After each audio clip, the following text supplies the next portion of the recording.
অধ্যক্ষের পদ দখলকে কেন্দ্র করে কুষ্টিয়ার দৌলতপুর ফিলিপনগর মরিচা কলেজের শিক্ষা কার্যক্রম প্রায় বন্ধ। মিথ্যা চুরির মামলা দিয়ে জেলে পাঠানো হয়েছে কলেজটির অধ্যক্ষ আব্দুল মান্নানকে।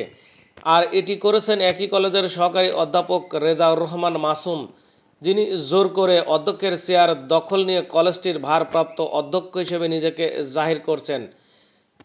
5ই আগস্ট পরিবর্তিত রাজনৈতিক প্রেক্ষাপটে ছুটিতে যান অধ্যক্ষ আব্দুল মান্নান। এরপর ভারপ্রাপ্ত অধ্যক্ষের দায়িত্ব জোর করে নেন জুনিয়র সহকারী অধ্যাপক রেজাউর রহমান মাসুম। অন্যদিকে কলেজের আরেক সহকারী অধ্যাপক হেলাল উদ্দিন দাবি করেন, কলেজের অধ্যক্ষ আব্দুল মান্নান গ্রেপ্তারের আগে একটি লিখিত চিঠি দিয়ে তাকে কলেজের ভারপ্রাপ্ত উপাধ্যক্ষ ও কলেজের নিয়মিত কার্যক্রম পরিচালনা করার দায়িত্ব দেন। কলেজ 1 মাস 8 দিন ছুটির পরে গত 14 তারিখে কলেজ খুলছে। তো কলেজ আমাদের আব্দুল মান্নান স্যার ছুটির পরবর্তীতে কলেজে উপস্থিত হয়েছে।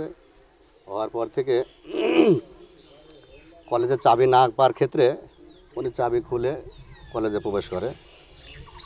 তো দীর্ঘদিন ছুটি থাকার পরে কলেজে প্রবেশ করার পরে আমাদের যিনি 5 তারিখের পরবর্তী যিনি ভারপ্রাপ্ত পেয়েছিলেন উনি নাকি চুরির মামলা দিয়েছে, এরকম আমরা শুনতেছি। তারই পরিপ্রেক্ষিতে 18 তারিখে সকাল 6টায় প্রিন্সিপাল মহোদয় অ্যারেস্ট হয়েছে। অ্যারেস্টের পূর্বে 17 তারিখে আমাকে অ্যাক্টিং ভাইস প্রিন্সিপাল হিসাবে একটা লিখিত দিয়ে গেছে। তারই ধারাবাহিকতা কলেজ আমার তত্ত্বাবধানে পরিচালিত হচ্ছে এখন আপাতত।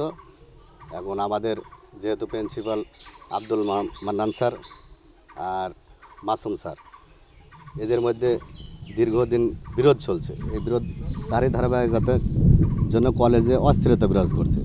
এর মধ্যে আমাদের 4র্থ শ্রেণীর 2 জনের কর্মচারীর নামে মামলা হয়েছে, আবার বিভিন্ন জনকে মামলা দেওয়ার হুমকি চলছে। তো সেহেতু আমাদের এমন পরিস্থিতি চলতে থাকলে কলেজের ভাবমূর্তি ক্ষুণ্ণ হচ্ছে এক কথায়। তো না, এটা আমরা যেহেতু কলেজ ছিল আমার মুখে শোনার দরকার নাই। আমরা যারা আছে এলাকার অনেকে যারা উপস্থিত ছিল, যেহেতু প্রকাশ্যে দিনে দুপুরে চুরি কেমনে হবে আপনারা জিজ্ঞেস করবেন। 4র্থ শ্রেণীর যারা আছে, আমাদের স্টাফ যারা আছে জিজ্ঞেস করবেন। যে ল্যাপটপ তো কলেজেরই ল্যাপটপ, কলেজের কোনো জিনিস তো কারো ব্যক্তিগত হয় না। এমন তো চুরি হয়েছে আমার জানা নাই। আপনারা জিজ্ঞেস করেন, অনেকে যারা আছে আপনারা জিজ্ঞেস করবেন। শুধু আমার মুখে শুনলে তো একতরফা হয়তো বলা হয়ে যাবে। সেই সূত্রে আপনারা জানবেন, শুনবেন। এলাকার যারা সুদীজন আছে, এরকম পরিস্থিতি চলতে থাকলে আমাদের স্কুলের ছাত্রছাত্রী তো অনেক সেই কলেজে ভর্তি হতে চাইবে না। সেহেতু আপনাদের মাধ্যমে আমরা আমাদের পূর্বের প্রিন্সিপাল যারা ছিল আব্দুল মান্নান, ওনাকেই আমরা চাই। মামলা যারা ছিল, যারা পূর্বে অ্যাক্টিং প্রিন্সিপাল যে ছিল, ভারপ্রাপ্ত প্রিন্সিপাল ছিল, উনি মামলার বাদী। আমরা চাই কলেজের সুষ্ঠু পরিবেশ চাই। আমরা সুষ্ঠু পরিবেশ চাই। তারই ধারাবাহিকতা যেহেতু আগামী কিছুদিনের মধ্যে আমাদের নতুন ব্যাচ ভর্তি হবে, এরকম পরিস্থিতি চলতে থাকলে তো আমাদের কলেজের জন্য সমস্যা।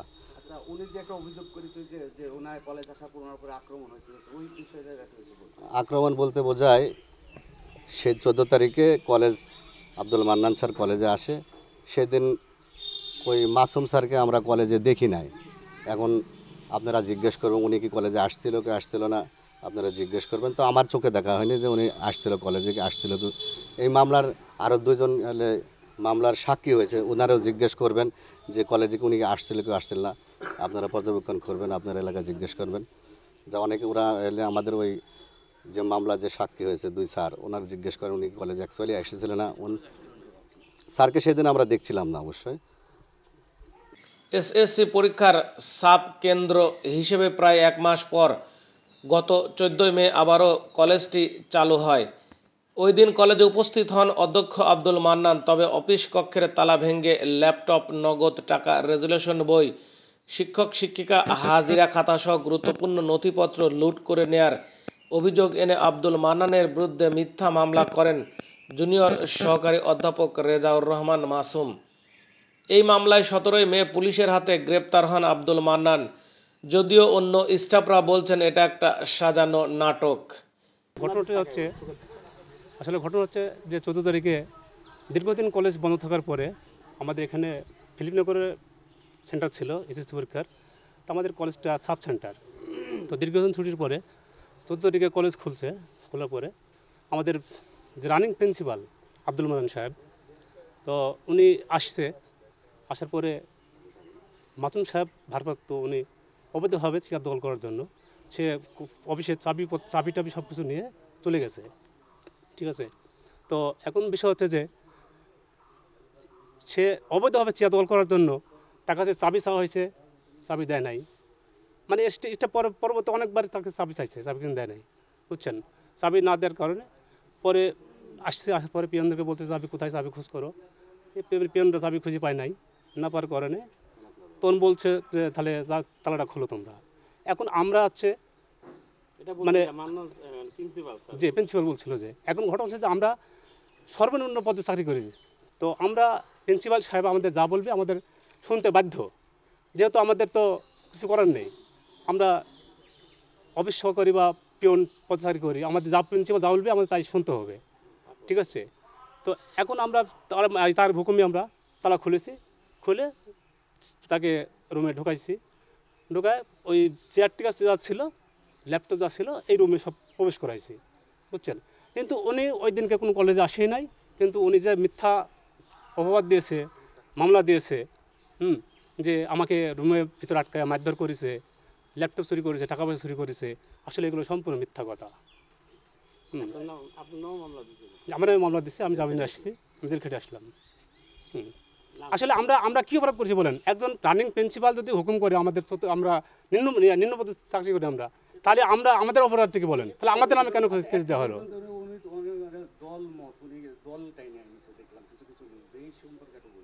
আচ্ছা, দল মত বলতে গেলে এখানে কোনো কিছু নাই। আসলে আমাদের যে রানিং প্রিন্সিপাল উনি আসলে কিন্তু দল একজনের ভালো লাগতে পারে, স্বাভাবিক ব্যাপার, কিন্তু সে কিন্তু কোনো পদে নেই, কোনো দল করে না। আপনি হয়তো বিভিন্ন জায়গায় করতে পারেন, কিন্তু পেপার পত্রিকা আমি দেখলাম যে ওনাকে কৃষক শ্রমিক লোকের নাকি সভাপতি বানাইছে, এরকম একটা। আসলে উনি কিন্তু কোনো এত নাই।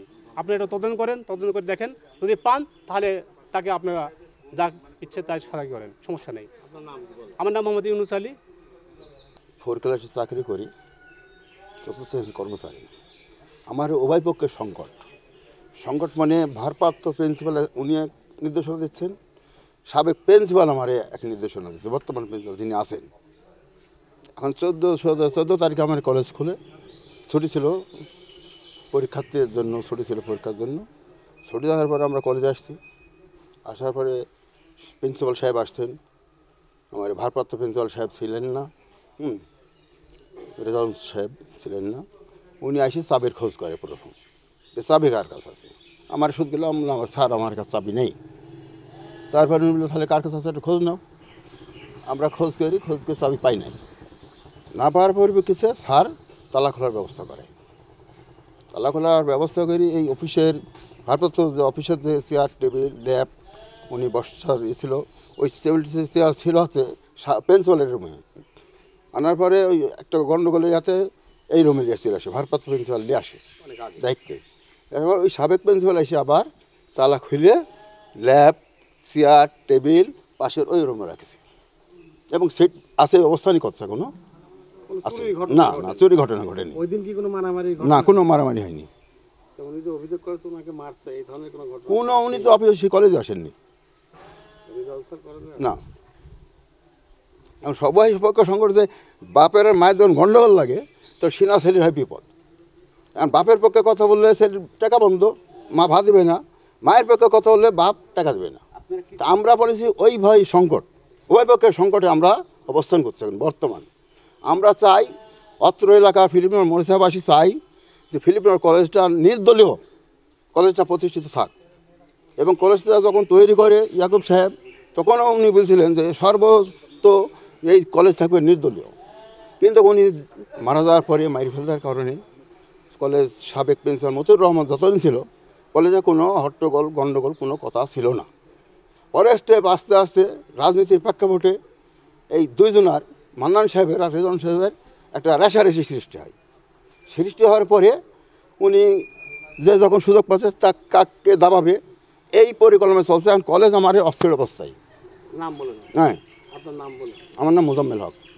এদিকে পদ নিয়ে শিক্ষকের এমন মামলা ও পাল্টাপাল্টি অভিযোগের কারণে শিক্ষার্থীরা পড়েছেন বিপাকে। এই অচলাবস্থার দ্রুত নিরসনের দাবি তাদের। আমরা চাই যে আমরা অত কিছু বুঝি না, আমাদের ক্লাসটা সুষ্ঠুভাবে চলবে, আমরা নিয়মিত ক্লাস করতে চাই আর কি, কোনো ঝামেলা চাই না, নিয়মিত ক্লাস করতে চাই। এখন কি হচ্ছে? আমরা মান্নান স্যারকে ফিরে পেতে চাই। মান্নান স্যার কোনো দলের ভিতরে নাই, তো মান্নান স্যার আমাদের মাঝে আসুক, নিয়মিত ক্লাস চলুক, এটাই আর কি চাই। এখন কি পরিস্থিতিতে আপনারা ভুগছেন? আমাদের নিয়মিত ক্লাস হচ্ছে না, আমাদের ক্লাসে বাধা দিতে চাচ্ছে অনেকে, ক্লাস হবে না, এরকম ঝামেলা বিশৃঙ্খলা সৃষ্টি হচ্ছে, এটাই আর কি। যেরকম আজকে আমরা এসে বসে আছি, ক্লাস চলছে না। জি, আমরা আমাদের ভালোভাবে নিয়মিতভাবে ক্লাস চাই, যেন আমাদের প্রতিনিয়ত ক্লাসটা ভালোভাবে হয় আর কি, তাই। আর আমরা মান্নান স্যারকে চাই যেন আমাদের ক্লাসটা ভালোভাবে হয়। এখন কি অবস্থায় ভুগতেছেন আপনারা? আমাদের তেমন ভালোভাবে ক্লাস আর কি হচ্ছে না। সেক্ষেত্রে আপনাদের পরীক্ষার কি অবস্থা হবে? পরীক্ষা তো তেমন ভালো হবে না, এর জন্য আমরা মান্নান স্যারকে চাই। এই বিষয়ে রেজাউর রহমান মাসুম মুঠোফোনে অভিযোগটি অস্বীকার করে নানান তালবাহানা কথা বলেন, আমি এই ধরনের কর্মকাণ্ডের সাথে জড়িত না। যারা অনেকে অসুস্থ এবং নীতি দায়িত্বপ্রাপ্ত ওই সময় হতে চান না, এই ধরনের খবর যথেষ্ট। অবশ্য শিক্ষা কার্যক্রম চালু রাখা সহ ঘটনার সুষ্ঠু তদন্ত করে ব্যবস্থা নেওয়ার আশ্বাস দিলেন দৌলতপুর উপজেলা নির্বাহী অফিসার। ফিলিপনগর ডিগ্রি কলেজের যে বিষয়টা এসেছে সেই বিষয়টা আমি শুনেছি, আমি অবগত আছি। আচ্ছা, এইটা আসলে চুরি বা অন্যান্য বিষয়ে এটা একটা মামলা হয়েছে, তো এটা একটা তদন্তাধীন বিষয়। এই বিষয় নিয়ে আমরা এই মুহূর্তে আর কি কোনো কথা না বলি, কারণ তদন্তের পরে আসলে প্রকৃত ঘটনাটা জানা যাবে। আর ক্লাসের যে বিষয়টা, ক্লাসের বিষয়ে যদি কোনো সমস্যা হয় সেটা আমি দেখব। উপজেলা প্রশাসনের উপজেলা নির্বাহী অফিসার হিসেবে আমি এটা অবশ্যই দেখব যে ক্লাসের বা অন্যান্য কোনো কাজে যেন কারোর কোনো স্টুডেন্টের, কোনো শিক্ষার্থীর কোনো প্রবলেম না হয়। বাংলাদেশ জাতীয়তাবাদী দল বিএনপির দাপট দেখিয়ে কলেজটির ভারপ্রাপ্ত অধ্যক্ষের চেয়ার দখল করার রেজাউর রহমান মাসুম যুবদলের দৌলতপুর উপজেলা শাখার সদস্য সচিব।